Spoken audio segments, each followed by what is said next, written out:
What's good, everyone, and welcome back to another reaction video. Today we are reacting to Deltarune Chapter 2, GASTER Pipis Eggs, Part 6. Now, I don't think I really need to go into detail about this one because of the main fact that if it's like before, that we're going over every reference, sequence, Easter egg, and so on that was in Chapter 2. I guess it's anything related to GASTER. For the most part. At least from what I'm understanding. Anyway, with this said, hope you enjoyed the video. If you did, hit the like button down below. Hit the subscribe button to support the channel, support the content provided. It's just that small little red subscribe button that you can just turn gray by just clicking it.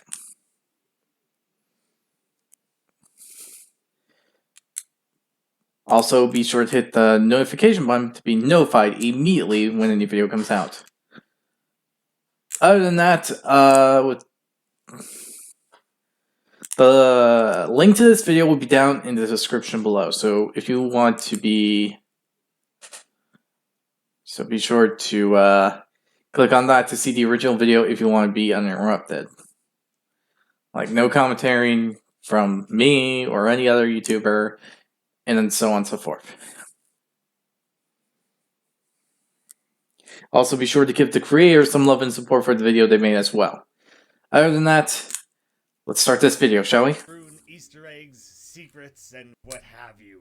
This is where things start getting spicy. Now we're moving further away from the more obvious things to be found, some of the surface level secrets, maybe more apparent Easter eggs, simple things like branching dialogue options. This episode will still have some of that. But this is where I started leaning most heavily on your comment suggestions from the previous 5 videos. This is exciting for me. It's mostly going to be stuff I didn't find on my own, and we're going to start pulling on some of the heavily obscure references that Toby Fox laced into this series. Specific things that only the odd person was ever gonna catch. And so I'm thrilled to be talking about some of those now, as well as still the occasional thing that I guess was just easy to miss. In this traffic jam section, other than the obvious characters we can see, we can interact with other cars, but they always say, just looks like a car. Unless you had very specifically acquired that egg from the secret area of Chapter 1. And then the dialogue for this one car changes for one interaction. Looks like a car. There's even a man inside this one. He waves at you happily. After that, all of them go back to simply being, looks like a car. Huh. That's a weird thing to include.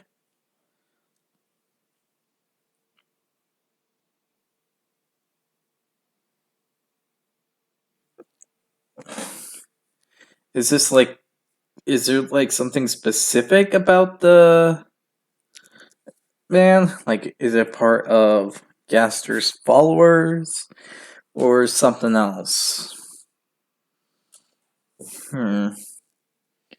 Or some kind of secret clue. Chapter 1, when inspecting the mirror in the hallway at the opening part of the game, it's only you. Yeah, that's what it says. In this series, and the way that Chris seems to be independent from whoever is controlling them. Whether that's us or someone else, there is a minimum of 2, if not 3 entities involved. And so here, when it's only you, that could potentially be pointing at us, the player.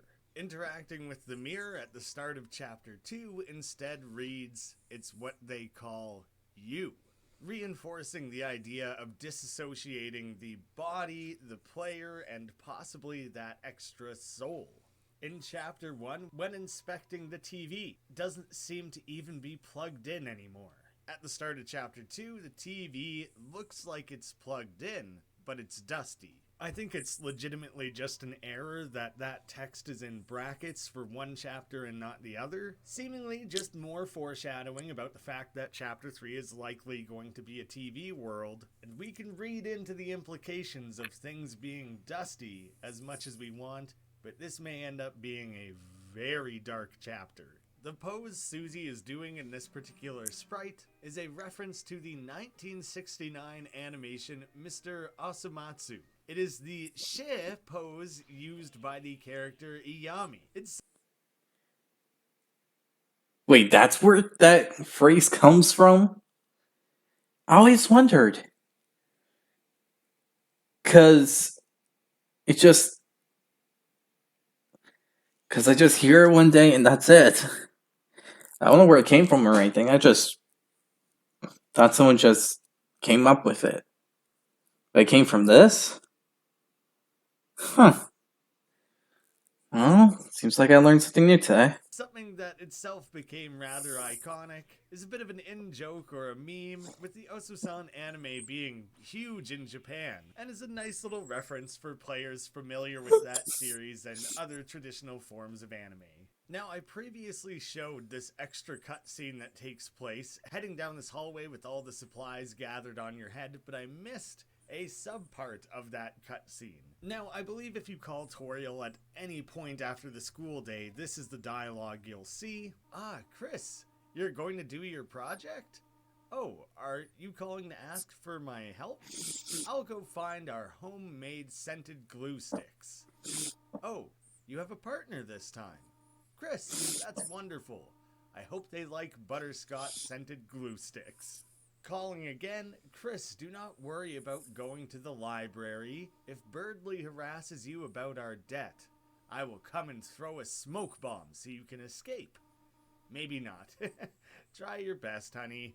Birdley informs us that How to Draw Dragons is 2,583 days overdue. How to Draw Dragons is at the bottom of the drawer. The purple character on the cover is dressed immodestly. Your brother will never return this book. But then when you wander into the screen where Alphys and Toriel are having their conversation, you can interrupt it by calling in that moment. Oh, excuse me, I seem to be receiving a phone call? Chris, what is it, honey? What? You made a trash orb? Could you explain what you mean by that? Chris, don't give the phone to me. Oh, you're going to the library later? Well, thank you for telling me this time. Have a nice time.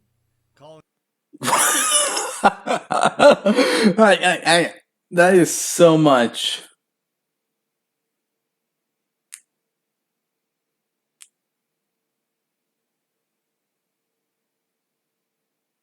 Okay. I thought this was just gonna be like a normal thing, but this is actually pretty funny. Okay. Calling again? Don't worry about the library. Basically the same as we've seen.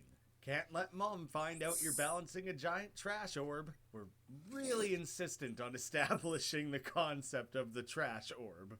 Upon our second interaction with Caddy's dad in Chapter 1, can't blame your brother for leaving town.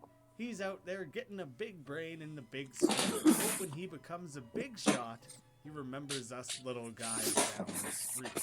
Now, this could just be a generic phrase. It's a thing to be called a big shot. But considering how far ahead Toby plans these games, and how much he loves foreshadowing and planting teases, I'm very, very curious to see if or how those end up meeting together. When Susie is first being taught how to act, the first option is to have her give a compliment. Her first attempt is maybe a little weak. Hey, little guy, I really like the axe in your face. You told Susie to compliment the enemy. Are you serious? What good can I say about someone trying to kill us? Susie, if you're stuck, why not try saying something you wish someone would say to you? You are unbanned from Free Ham Sandwich Day. No one ever said that to me before, and Considering who the king might be, That actually might be a good thing and not a bad thing.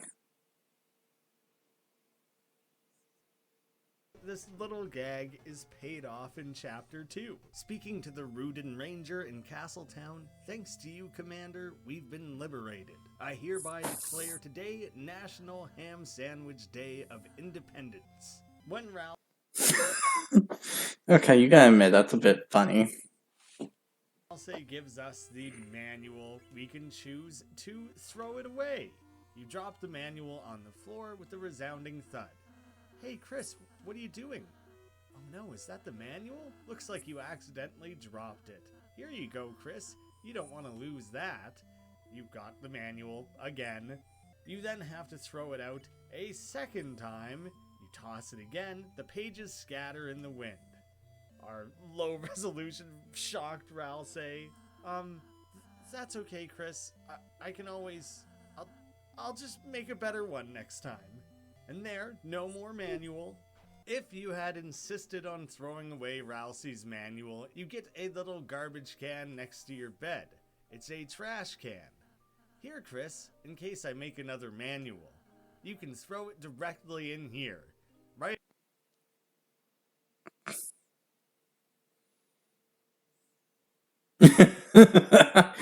What? Okay, that's a thing. All the shade Ralsei's throwing.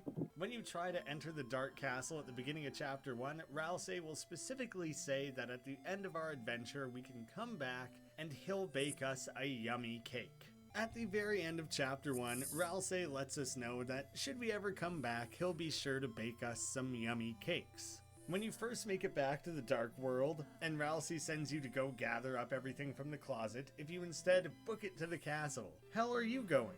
Trying to have cake without me? And when we do eventually make it into the castle and interact with this cauldron, we finally get to see these long-promised cakes. If you go into Toriel's classroom, the computer wallpaper is updated. It's a picture of your brother and you playing video games.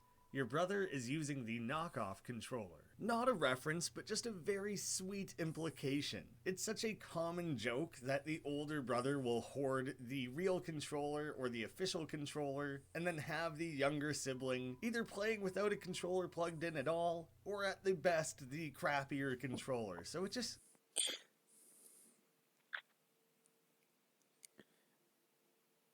That's not really the case for me, actually.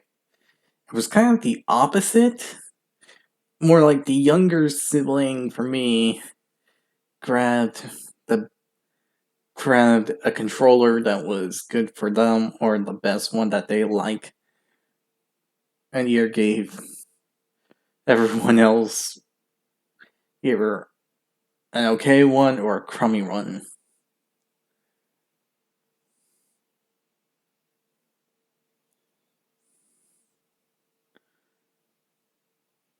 But in most retrospect, for me, it's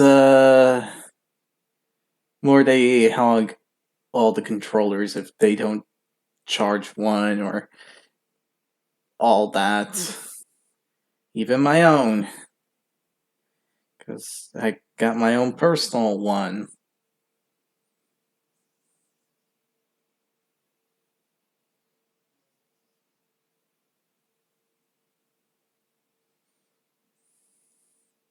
kind of shows that Asriel cares and what a sweetheart he is. And instead of the apple, some kind of teacher food on the desk, we now have an orange. It's unknown if it's safe for teachers to eat this. Following up learning how to heal, Susie becomes a healing master. Can use ultimate healing. Losers. Susie's ultimate heal that isn't very strong is the best healing and takes a full 100 TP. If you specifically use it in front of an ambulance, Susie cast ultimate heal. That's the worst healing I've seen. Is she charging for that? Good evening, boss. Today's meal is crisped E23D28, which is actually a red color. It's been deep fried with the finest JPEG artifacting, which is a reference to deep fried memes. I hope it suits your palate. Like a color palette. Palette.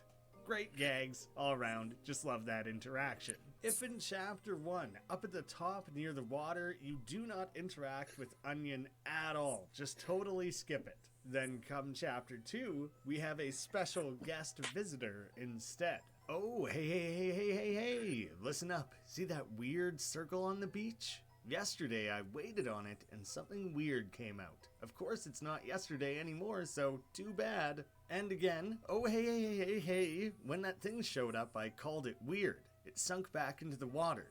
Don't think it's coming back.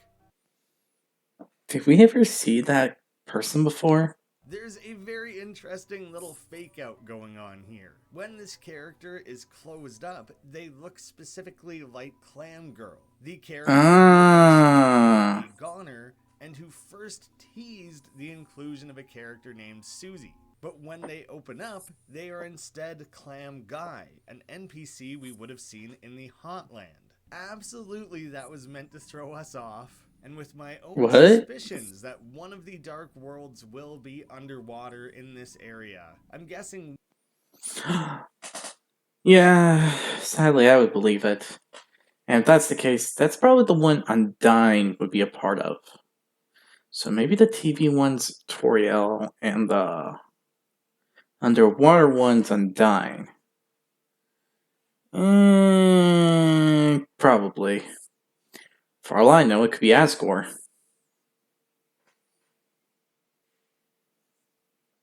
Weirdly enough, I can actually see that. One, if not both, of the Clam characters will become important.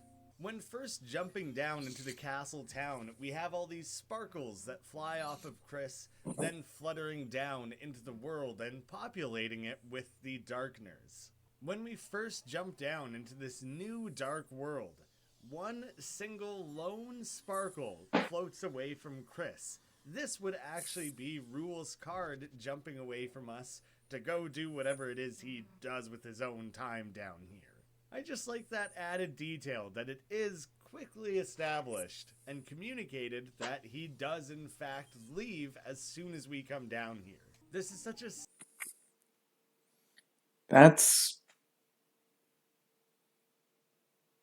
something I really didn't notice, actually. So, the guy just jumped out of the thing and did whatever he did until we fight him in the acid water thing. Silly little detail, and I don't know how I really overlooked it before. Walking into Lancer's room, we always get a splat. But then walking out of Lancer's room, that sound effect plays just in reverse.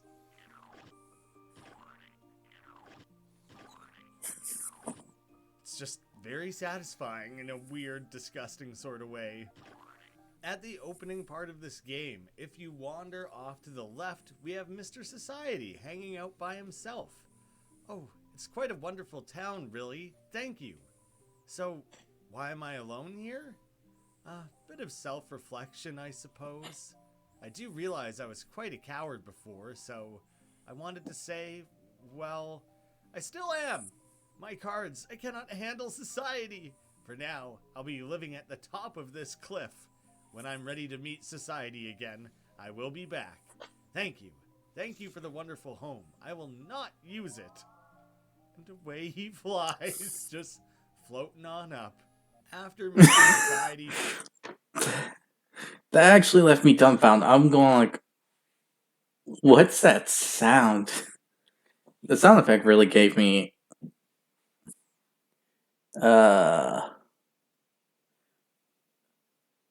some disbelief, because that was just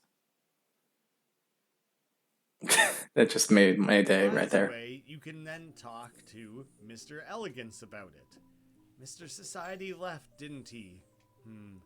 I reckon I knew this wouldn't happen. It's not no fault of yours. He'll be back one day. When Lancer and Rules join up with our inventory, Lancer will say, "Ho ho, I'm a tough boy. Treat me like one of your items. This is a reference to a line in Earthbound when acquiring the exit mouse. He's a tough boy. You can treat him as one of your items. When inspecting rules in your menu, you can see his quote is cut off. What we do see is, "Thou gazeth upon a man most handsometh, this daringest genius adoredeth, beyondeth all, hey." And if you look in the game files, the bit of text that is cut off is, "Hey, let me speaks." He somehow recognizes that what he's saying is overflowing that little text box. When we interact with Lancer, it makes a colored bar appear above Chris and Susie. Now, when we open that menu, it's still there. Interacting with him more than that doesn't change anything. So I really have no idea what to make of that. Then back at the very end, Okay. after talking to Lancer, they rejoin our items. Huff, puff. There, I got back into your pocket. Now you can use my power. Which just continues to make squashing sound effects. And What is that sound? It sounds like you're stepping into something. it also makes these colored bars come back. What is the deal with those? I pointed out before how Queen is showing us the robot face that she eventually plans to give to Noelle. This face also matches a specific emoji that's commonly used as a Twitch reaction. In that final fight, Is that really the Queen case? asks chat what happened when her drink ran out. So there is some version of live streaming that exists in this world, maybe not literally Twitch, but it could be that she is planning to design this roboticized Noelle to specifically match the streaming chat seen in this world. I like the animation used of Chris jiggling their body. It feels very Adventure Time-esque to me, although it might not be a specific reference. In an early part of the cyber world, sliding down this ramp, one commenter suggested that maybe it was Osumania. Well, it may be a mildly generic design, it is done to match the music, and so it's not unreasonable to think it is in fact a reference to a specific rhythm game. The tasks are actually secretly talking in binary meows. When we see these little speech bubbles, the me is a stand-in for 1 and ow for 0. Convert the me's and ows into 1s and 0s, convert that with UTF-8 text. One of these dialogues is simply spelling out MEOW, and specifically when getting pet, it's spelling out a little heart emoji. How cute! If you interact with the back of this arcade machine, you can't pro-game while facing this direction. At the end of the arcade fight, there is potentially a Homestar reference. Strong Bad has a game, the Strong Bad Zone, that uses the same sort of vector art style, and upon completing this fight against Strong Bad's head, we specifically see his head explode. And here, with the Queen's head exploding, is a very similar looking head explosion. Well, what do you know?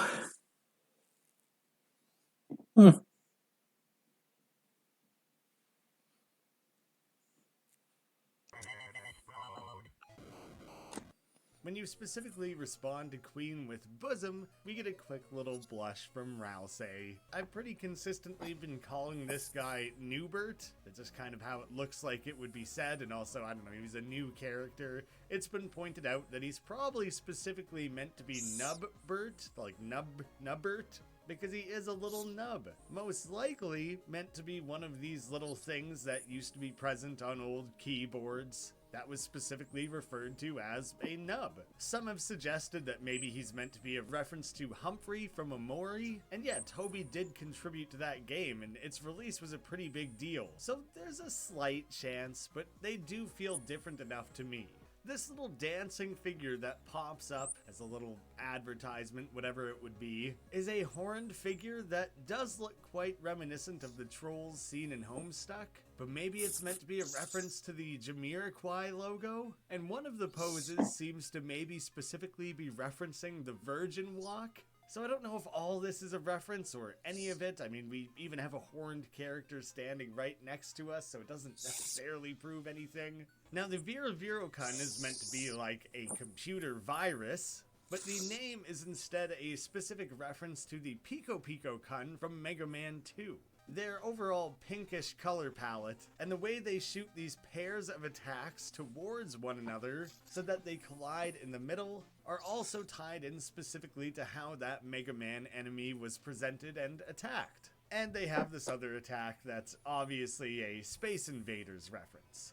One of the possible lines of dialogue coming from this character is, "I've got a love letter for you." Tying in this virus theme, this is referencing the infamous "I love you" virus seen in the early 2000s, where this message was sent to Windows users.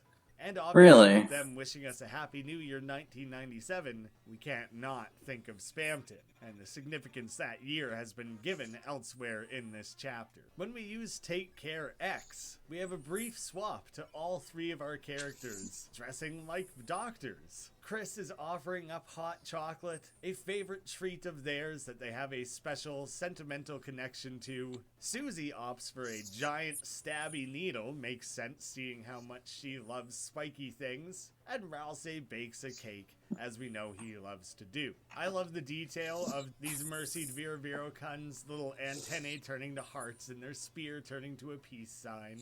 If you acquire all 3 blue checkmarks without ever having introduced yourself to Hacker, wow, I'm the hacker and you found all 3 checkmarks. Maybe our cyber paths will cyber cross once more in Queen's Mansion. In the meantime, let me show you the power of the blue checkmarks. And he's still Yeah, I remember this thing. You get all 3, and fireworks appear. That's really it. puts on his firework display for us.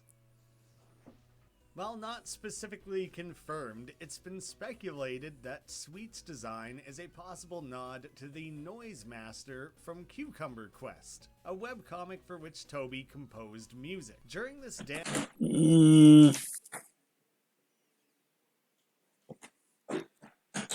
I don't see it. dance fight for one I of honestly don't see the attacks, connection. The character's pose is referencing a meme music video, Danjo. They replicate the dance move seen during the chorus. Apparently, when translated, the song is about school bus seating arrangements. Now, normally to complete this fight, we need Chris to be able to act and dance or use Dance X to have everyone dancing at once. But if you do manage to allow Chris to be downed, hey Chris, the hell do we do now? We can't act if Chris is down. Don't worry, Susie, I'll just heal them and... Hey, wait, why can't we act without Chris? Because that's, Chris's unique talent. So, you think I'm too stupid to dance by myself? Susie learned S action. She can act from her magic menu. Susie, I don't think you should... Happy feet, dumbass. Susie made Ralsei learn R action even though he didn't want to. I'm sorry, Chris. Happy feet itself is its own thing. But because of all the gamer memes and references and the fact that... Wait, so they both can use act now?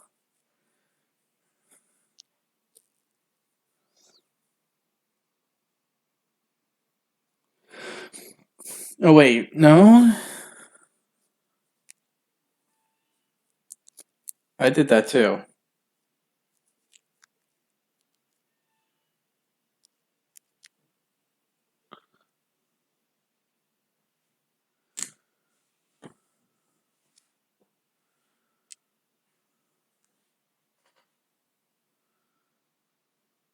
Susie herself appears to be a gamer. This could potentially be referencing the famous Wombo Combo Smash video. Happy feet, Wombo Combo! Which feels extra likely because of the other Smash Bros. References seen throughout the game. And at the end, when we see all the characters dancing together, Chris is actually still downed. They just kind of get spun around in the circle with everyone else, not participating at all.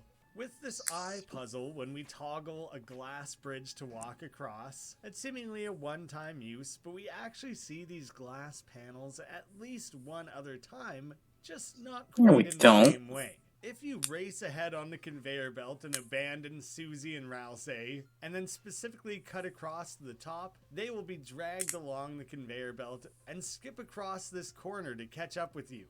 What? Of doing so, the game kind of creates these previously hidden glass tiles. Back in Chapter 1, we... That's a thing? How's that a thing?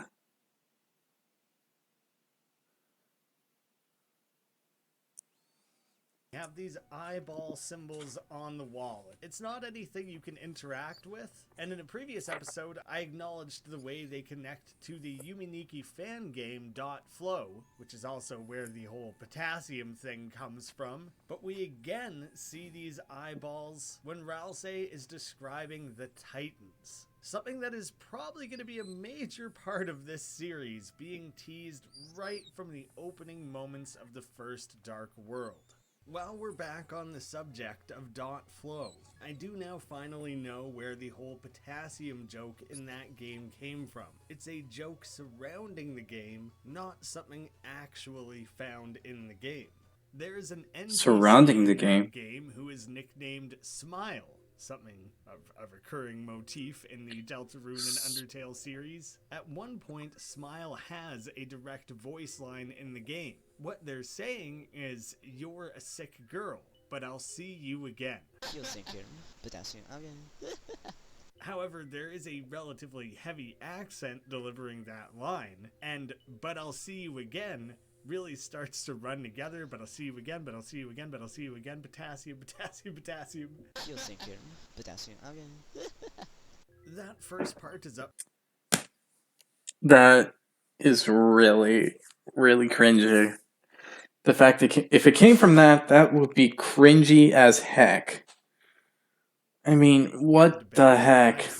You sick girl, you'll see girl, you're safe here, you'll sink in here. There's a lot of suggestions. I don't think there's ever been a real answer.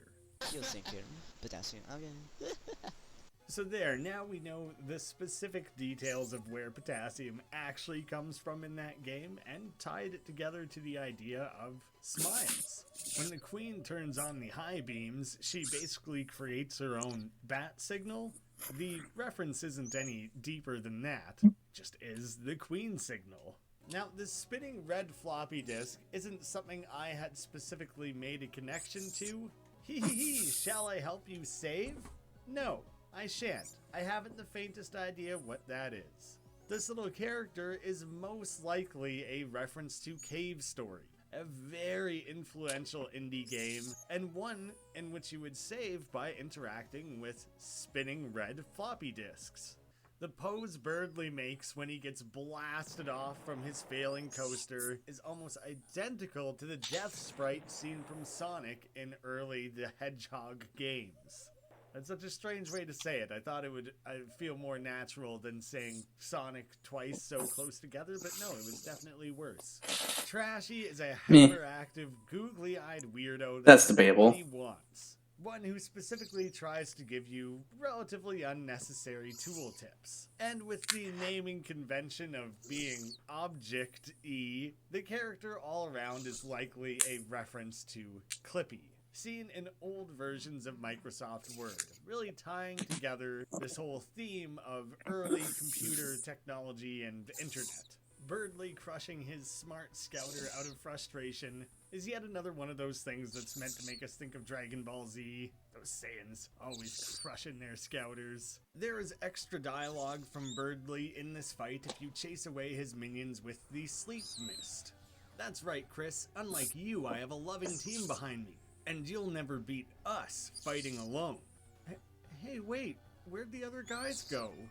My allies are gone? Ha, they're probably just helping Queen. Search for me. Shut up, Chris, shut up. I don't care if you're not saying anything. Checking on Lancer after the second Birdley fight, the blue bird of crappiness. Fly high, blue bird. Fly high. to. I don't think it's actually in reference to any of. He deserved it. I don't like.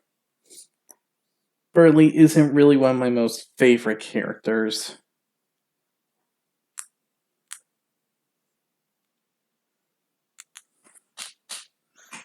Those specific things, it's instead just a play on a common phrase. Bluebirds are seen as a symbol of peace and happiness in many cultures. The idiom bluebird of happiness became more popular through the 1934 song performed by Jan Pierce. It existed well before that. It's something that's been played off of many times since. So here, the Bluebird of Crappiness and the soundtrack song Bluebird of Misfortune are both references to this concept and general phrase.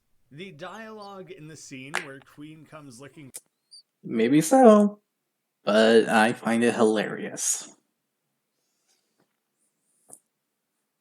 for Noel and brings a battery acid pie is a reference to Earthbound, where Paula's dad in Tucson will come looking for Paula with an apple pie.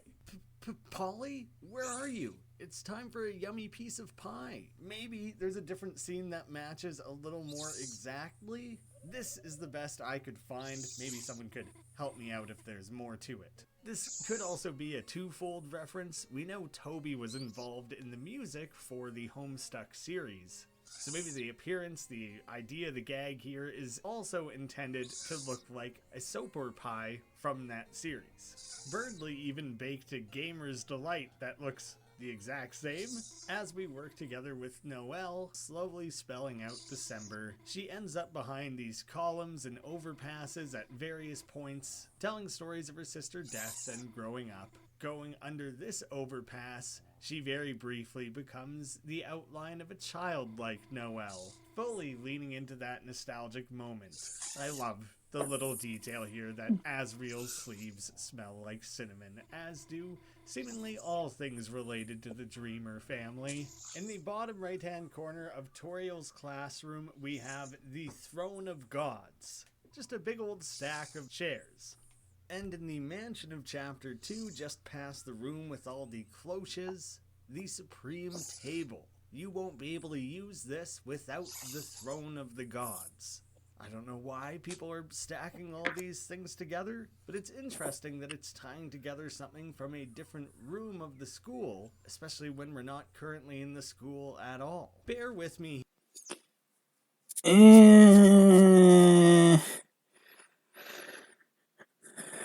It's the dark world. Try to figure out every single thing and sometimes throws you a curveball. For all we know, it's something in the library that we think is the answer, but it's something else completely. Which could actually be this case scenario. Here for about 2 minutes. Well, I go a hair more speculative than I normally do in these videos. Anytime I do this, I try to tuck it at the back of the video after covering the facts. The most interesting aspect of this room is that everything we're seeing is essentially Chris and Asriel's room they share in the overworld, but a mirror image where then Chris's half of the room is removed entirely and Chris instead takes over Asriel's. Having a cleaner, tidier space filled with trophies and achievements, and then the side that normally would have been Chris's is partially incomplete. There's exposed floorboards and nothing really over there. I don't know how to read into that exactly. Maybe infuriate.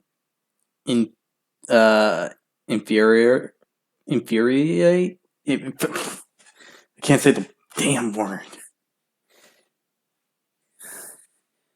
He feels inferior to Asriel. That seems like the best case scenario. it's Toby just reusing assets, but it seems a little too much of a one-to-one to have not been intentional.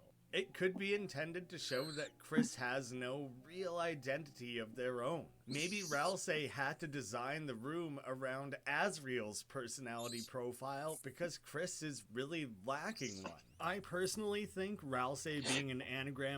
Okay, maybe that too.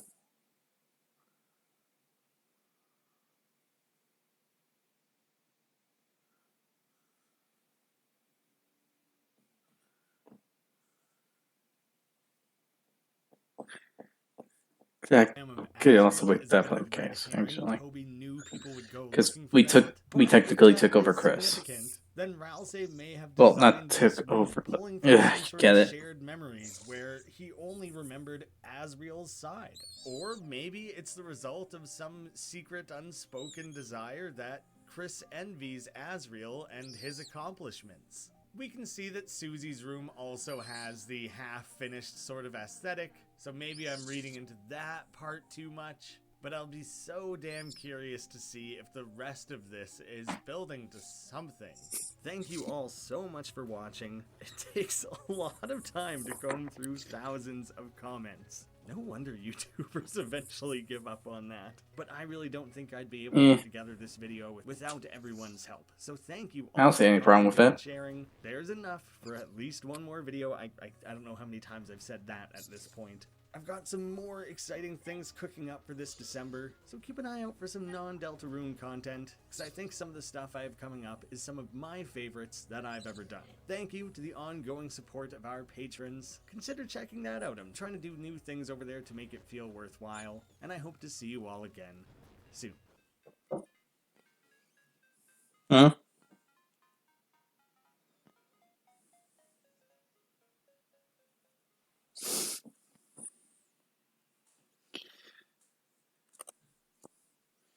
Well, that's an interesting bit to put together. I have to admit, there's been some a bit of crudish stuff.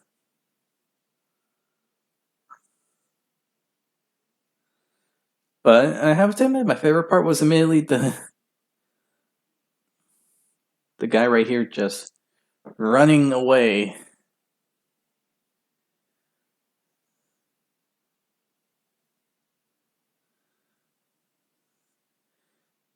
Honestly, I find that hilarious.